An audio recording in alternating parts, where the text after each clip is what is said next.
Welcome back to the Property Management Show podcast. This is part 2 of our update on property management maintenance during a crisis. If you haven't checked out part 1, be sure to go back and check it out. Our guest, Ray Hespen from Property Meld, has given us stats on how property management maintenance has fared during the pandemic. And now he's here to advise us on how to move forward from that. Why you should start leaning away from the common peace of mind narrative, how to retain owners in the midst of rising costs of maintenance, and so much more. Friendly reminder, this podcast is brought to you by Taft Marketing Agency. We help property management companies create and implement owner lead generating plans. That means everything from conversion-driven web design, reputation management, content marketing, lead nurturing, pretty much anything you need to help your business grow and get found by owners online. Call Taft. For more information, visit foreigntaft.com. That's FOURANDHALF.com.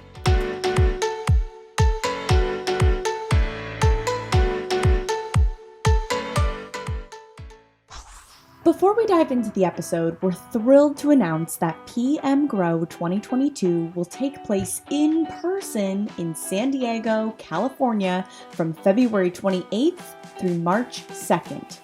Don't miss the biggest, boldest, and most innovative property management conference yet. Subscribe to our mailing list to hear about early bird ticket announcements at pmgrowsummit.com. That's pmgrowsummit.com. And now, on to the show. So I think it's really interesting, Ray, you mentioned that there's like a build to rent movement that's likely going to put even more strain to the already strained supply chain, right? And then possibly driving the costs even higher. And so I'm just really curious, you mentioned earlier in our conversation that typically a 10% increase in maintenance cost is perceived by the owner as like, oh, this is enough reason for me to like do it myself because I can get it cheaper.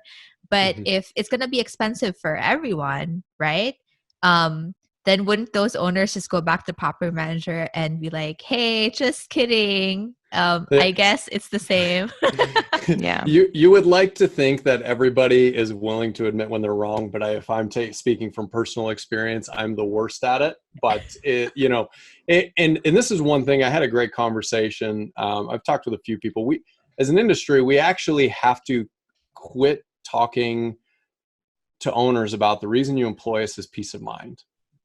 Like that is something that's obvious, but we actually got to start having a message that says we can run that property at a better return on investment than you can.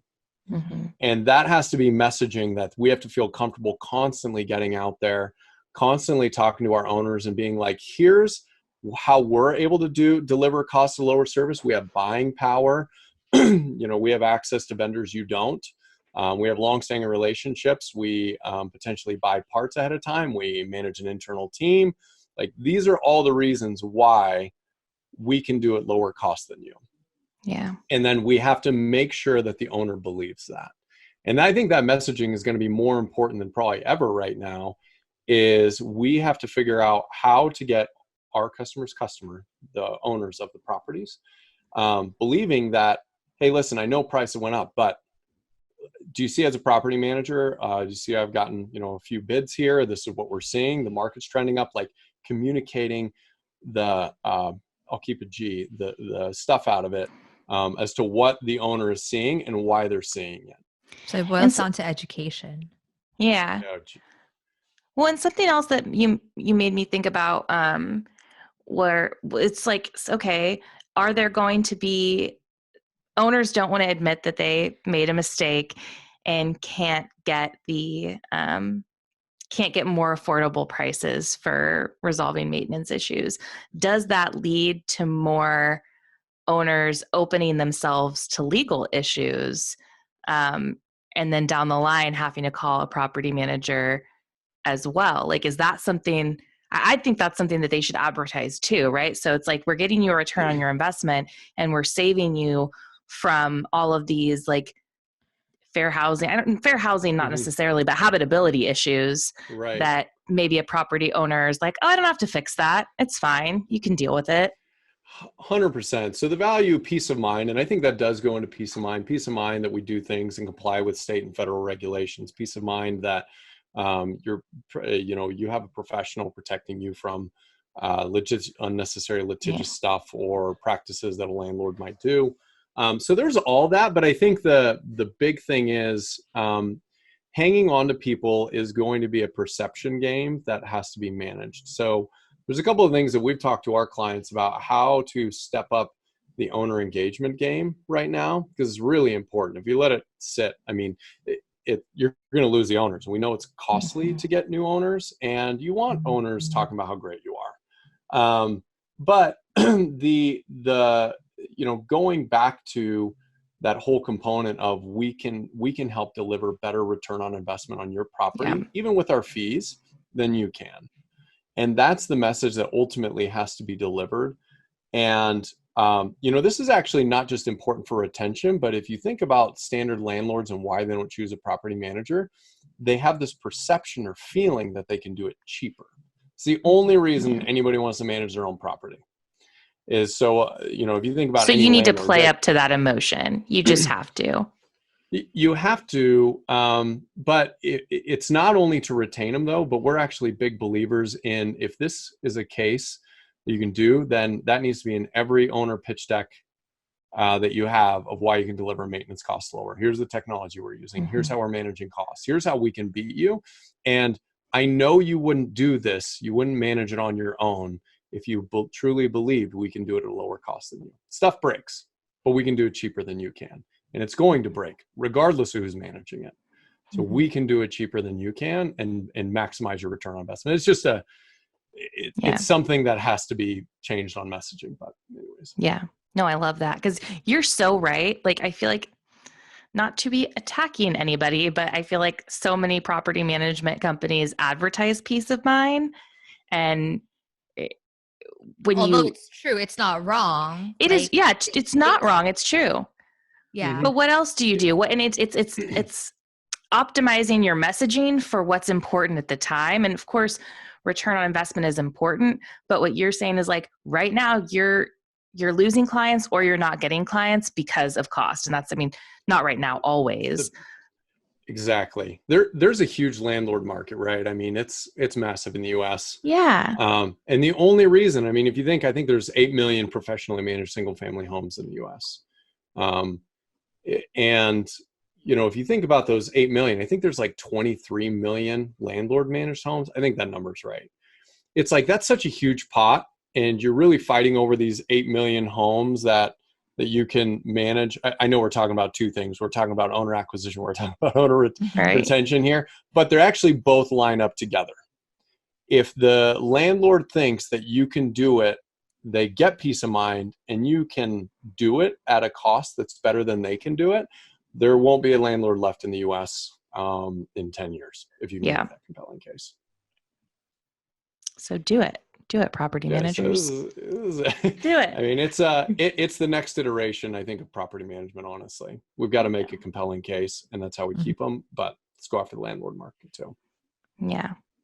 Yeah. And I think a key piece is to make sure that you're aware of what the hot buttons are, because yes, there are instances where peace of mind would be important. Like in 2020, peace of mind, definitely, because you don't know if you can collect rent, you don't know what notices you can send. And it's like, oh, I have a professional property manager who knows that stuff, who's being updated, and it's not gonna, screw it up and get me sued. But now it's like, okay, well, courts are opening, there are already evictions happening, and then rents being collected, but then there are still other problems that are coming up. So you have to be able to pivot as a business and then 100%. Go and play up, not really play up, but kind of like address the new fears that are cropping up. Yeah. 100%. And I'm trying to remember, there's stats, like depending on your rent roll and stuff, let's say an owner, by managing their properties, you make $1,200 a year. Let's just do it hypothetically. And you hang on to them for 2.5 years. It's the cowboy math on that. The 33,000-ish? Sure. Yeah. Okay. Thank you. There's going to be somebody who watches the big. You're an idiot. But I mean, imagine taking that from 2.5 years to 5 years, which is not unrealistic. You make it $6,000. Now, the amount it costs you to get that owner is the same, but you make literally twice the amount and you deliver a great service and hang on to a client longer. I mean, I don't have to go through the math, but it's so important to figure out how do we address, like you said, Marie, those new fears of I'm getting higher invoice prices, bills in my monthly statement that I'm looking at once a month. Maybe I don't even like looking at it. I'm scared of it, like that credit card bill on the table. Yeah. I don't even want to see my owner statement, right? Mm-hmm. And we've got to sit there and change our game plan as property managers to these owners that are getting ahead of these bills. And with that message that it's going up, these are what we're seeing. This is why we can do it at a lower cost than you. Right. Well, and here are the things that we're doing for you. That we talked to Tracy and Catherine with Real Estate Gladiators a while back, and one of the things that I love them. They're so great. One of the things that they were doing, we were not doing. They think they always do this, not just during the pandemic, but just consistent outreach to their owners, being like, hey, I know we can't do this for you right now, but here are all of the things that we are doing. Here's all of this information that we're gathering for you. And it's just like positioning themselves to still be providing excellent service, even though they couldn't evict people, or maybe, maintenance costs are getting driven up right now, but here's the money we're saving you with the programs we have. So, I mean, just staying ahead of it. So on point. I think this is kind of a point where it's going to force some change, right? It's like painfully going to force some change. We know that when owners churn, why they churn, and we see costs going up that are outside of the property manager's control. So it's like, this is kind of our leading indicator of a pretty big deal. Not to mention housing market is insanely cost right now. So there are some tactical things, and Brittany, like one of the things that you said there is like, here's what we're doing about it. So there's actually some tactical things that we recommend to our clients. It's like preventative programs, hard. And it's a win-win. You make money on maintenance, you're doing something preventative, you're helping the owner save money, and you're generating work that you can do on a planned basis. You're managing your life, right? So soliciting for preventative programs is a huge one. Education on the increased maintenance costs is the second one. And then just turning this into an active conversation rather than a once a month engagement. Like there's a lot of people who rely on specifically for maintenance, rely on an owner statement once a month to tell the story. And then everybody cringeworthy receives the calls week two, right? It's like, we've got to change that. And that's something we've been working really hard at Property Meld on, is changing the owner engagement to being a live update conversation as opposed to a scary friction-driven conversation at the end of the month. And so those are some of the things that just have to start happening, or else, hey, thanks. When's my contract up with you all? Right. Yeah. So it's almost like it's tempting, right, to be a property manager during this time. You see the costs are going up and you just hope that owners don't complain. And unfortunately, not everyone's going to complain. Some people are just going to leave as soon as they can 100%. without telling you anything that you wouldn't even know it's because of the cost. So what you're basically saying is, instead of making it that like scary, like the statements are going out, let's hope no one screams at us on the Notices, phone. Be ahead of it and educate your owners. Like, this is what's happening everywhere, right? Like, it's not just you on your property. This is happening nationwide. These are the reasons, right? It's basically economic supply and demand. And like Brittany said, these are the things that we're doing to make sure you're not 100%. paying the most. You're not going to pay the same, but at least it's reasonable compared to the whole, the whole range of money you could pay. Yeah. And it's such a fantastic message too. Like, at the end of the day, the owner needs to believe that you have their best fiscal interest in mind. And so if you're doing things proactively in response to what you're seeing, that's something they wouldn't do, right? Like, one of the things that we've really been a fan of, like I said, is actually soliciting for approval for preventative programs. And that's something at Property Meld we do. And like showing that to somebody that says, hey, I'm going to do an annual HVAC inspection in March. It's $99, but here, let me tell you why.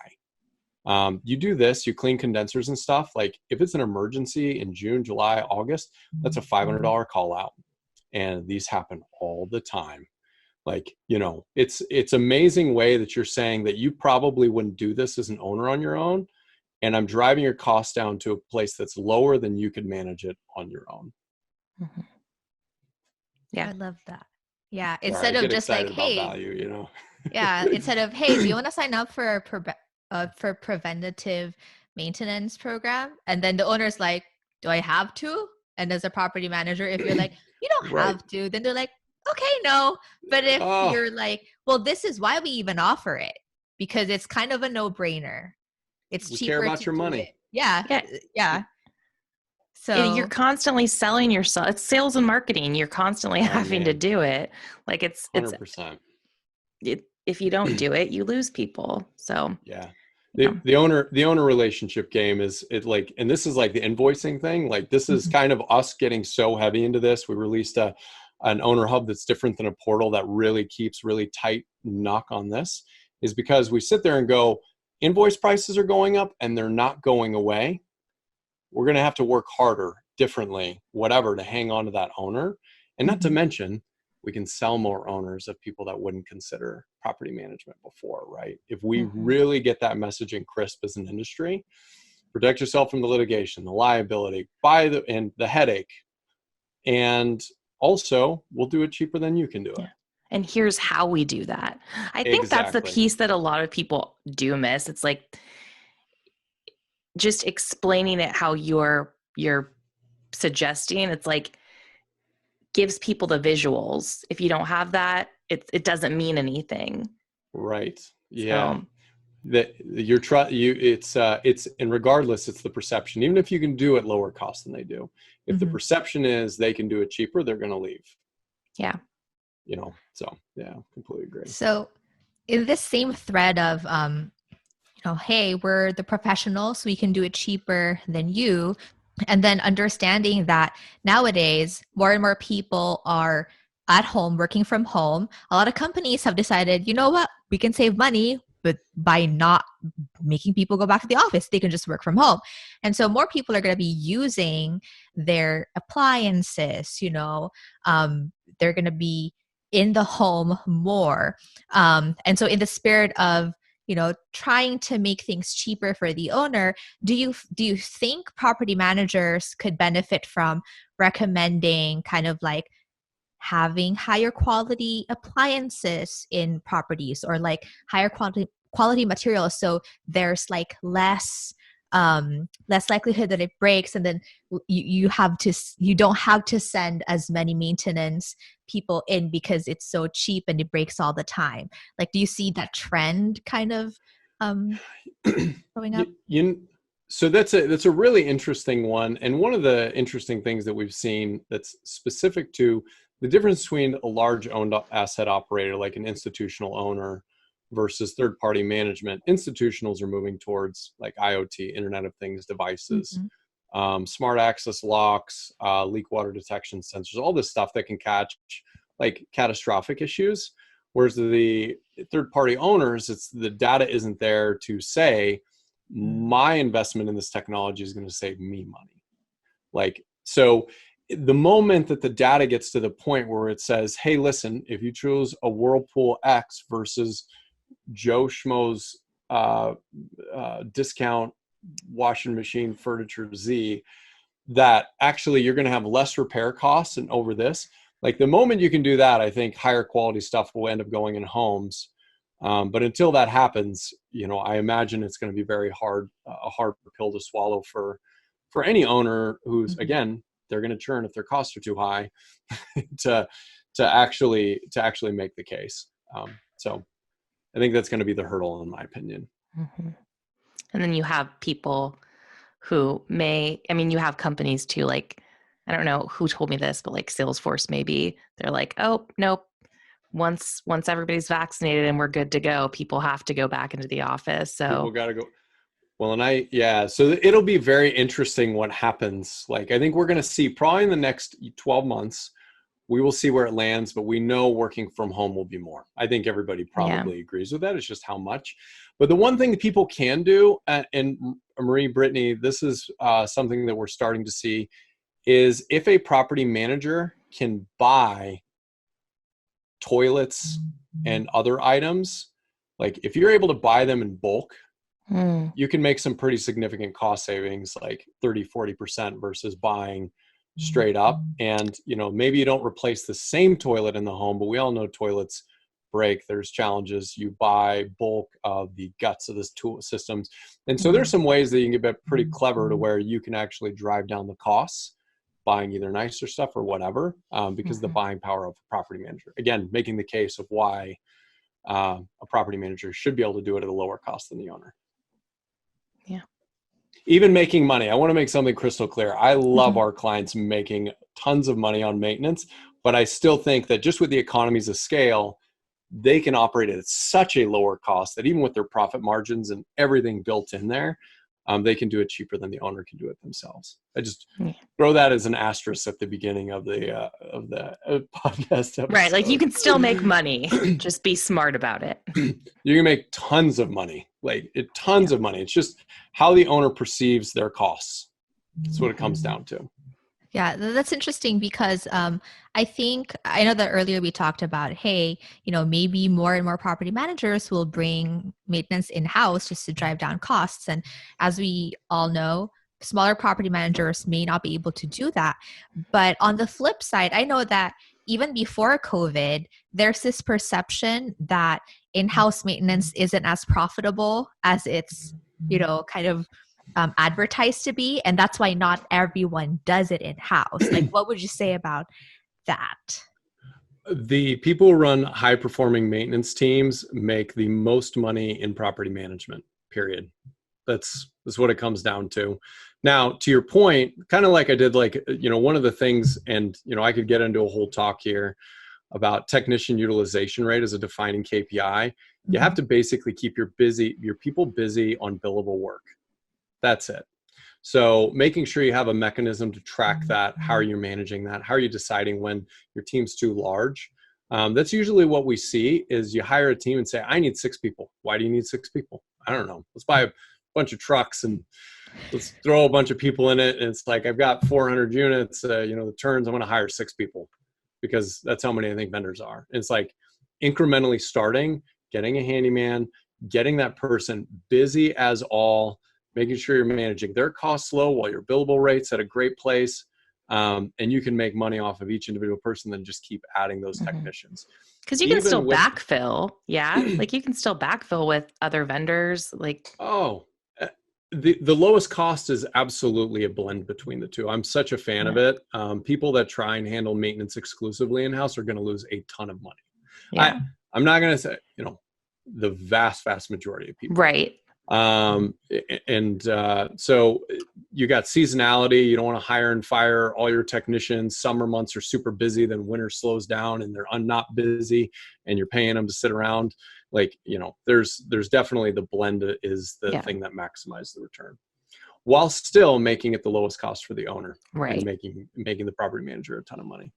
But that's really good advice for those people that are kind of like all or nothing, have to have 6 because that's what I need. It's like, no. So here's what I'll just say. This will be my statement. When you have a technician get to 85% technician utilization rate, you can hire another. There's the easiest formula. If you don't have somebody there, don't even hire the next one. Mm-hmm. And make sure you're able to track it properly so you know what 85% utilization is. You have to. You have to. Yep. And so with this talk of, how property managers can kind of keep the owner relationship thriving despite the increasing maintenance costs. You mentioned that, soliciting preventative maintenance, Mhm. education on why the costs are going up, and kind of like what we're doing about it as your professional property manager, and how we can still do it cheaper. It's more expensive for everyone, but we can still do it cheaper than you. And then kind of making sure engagement is not just the monthly owner statement. And then we also talked about how possibly if you are able to carefully track utilization of your vendors and technicians, bringing maintenance in-house could be another way you can bring costs down. Are there other tips you can give property management company owners on how they can deal with this kind of looming new normal of just more expensive everything? So I think, maintenance is the biggest opportunity for property managers. There's $75 billion in maintenance on rentals annually. It's the biggest cost center that can be managed better with economies of scale. I think the messaging, so the tactical messaging really needs to change from peace of mind to peace of mind and maximizing the return on your investment. It's got to start going into the owner sales packets. And the service has to represent that, right? It can't just be lip service. It's got to be, here's what we're doing about it, but it's got to be a mentality change. It's just like the biggest takeaway is making sure you position yourself so your owners know that you're giving them the best return. Yes. And to also educate yourself, right? Before you can educate your owners, you have to educate yourself on the trend, right? Like, I feel like as a broker owner, you have people under you who are dealing with the day-to-day like coordination and dealing with the paperwork. But then, when these things happen, like, hey, there's an upward trend, like as a broker owner, you should be like, okay, well, what does this mean for my business 6 to 12 months from now? And then I think like that's the space that the owner should be in, rather than the, well, let's just hope we don't, or let's just hope get it's more temporary, owners or people are gonna quit or something. Yeah. Like, prepare for the worst case scenario, which is if it continues to increase. I think that's the worst case scenario, and then maybe the best case scenario is it just like plateaus here, right? The thing is, and I'm a firm believer in this, if, operating maintenance at the lowest cost does not mean the lowest price. You just have to beat the owner. If you operate more efficiently, you can make more money. But the big thing is we have to, as an industry, not only do it to keep owners, but I do think it's the also biggest opportunity for sales.